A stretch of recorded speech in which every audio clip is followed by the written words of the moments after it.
Stolen Valor. Former UFC fighter Tim Kennedy faces allegations for falsifying military service. Why am I going after Tim Kennedy? Is it because I'm jealous of the guy? No. Am I an anti-military guy? No. He highlights something that is very important to me, and that is your God-given right to keep and bear arms. I believe in that right. I believe every single person, even people I don't agree with, I agree that everybody should have a right to keep and bear arms and to defend themselves. And Tim Kennedy, with his large platform, has flip-flopped on this issue so many times that it does not bode well for our community, and it highlights that the Second Amendment community, the two-way community, whatever you want to call it, community, is infiltrated by people who do not believe in the cause but are looking to make a buck. Now, do I think Tim Kennedy is that way? I don't know what's in the guy's heart. All I know is that his first statement on gun control was an abject support of it when he was on the Lance Armstrong podcast. And then he's gone back and forth over and over and over again. And he doesn't have a consistent message. And when it comes to your right to keep and bear arms and to defend yourself, it needs to be 100% the exact same message, the exact same time. You have it, and nobody has the right to take it from you. There is no gun law that is good policy. Anyway, this is by BVM Sports. Don't know who they are, but they kind of have an idea. All right, so Tim Kennedy, former UFC fighter and U.S. military veteran, is under fire for allegedly embellishing his military service record narrative.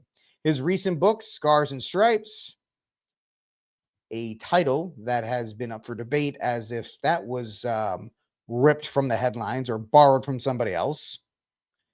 There's evidence to say that it is.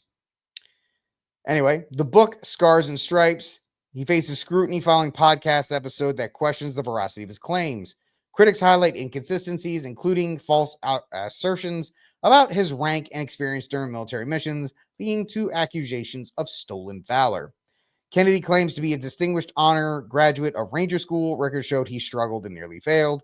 His DD-214 records list no Purple Heart, despite claims of shrapnel injuries during combat. Now, he has gone on record saying, I don't have one because it's a paperwork issue, essentially. Once again, I'm a little dude who never signed up for the military. I thought about joining the National Guard, but I couldn't find the place to take the test. That's literally as much as I can tell you about military service. Don't have much about it. I don't know anything about DD-214s or any of this other kind of stuff. So this is just me relaying these facts. Despite his wrestling and MMA achievements, the allegations significantly tarnish Kennedy's legacy, raising questions about the importance of military accuracy and veteran narratives. I mean, for somebody like Kennedy, that's his entire narrative.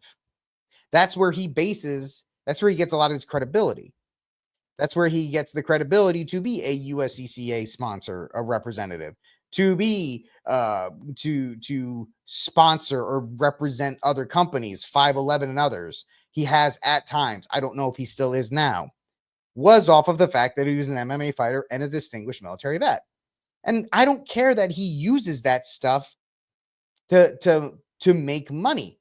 Yes, you should. You should be able to make as much money as you want off of that stuff. You serve our country. If you can make money off of it by saying, hey, I was a vet and I recommend this, I'm all about it. Good, go do it. But with a lot of vets, it seems like the ones that get caught, it's always this embellishing of narratives. For whatever reason. I don't know. Let me know what you think in the comment section down below. The Anti-Hero Podcast episode titled Tim Kennedy, The Book of Lies, sharply critiques his claims, which you can find at the Anti-Hero Podcast is up. It's a pretty good episode, because it's veterans, looking at it and talking about it. Various veterans are coming forward to dispute Kennedy's accounts, further intensifying the controversy. Increased public scrutiny may lead to more veterans sharing their experiences, potentially resulting in formal investigations into Kennedy's claims of military achievements. The bottom line, the controversy surrounding Tim Kennedy illustrates the delicate balance between military pride and obligations of truth.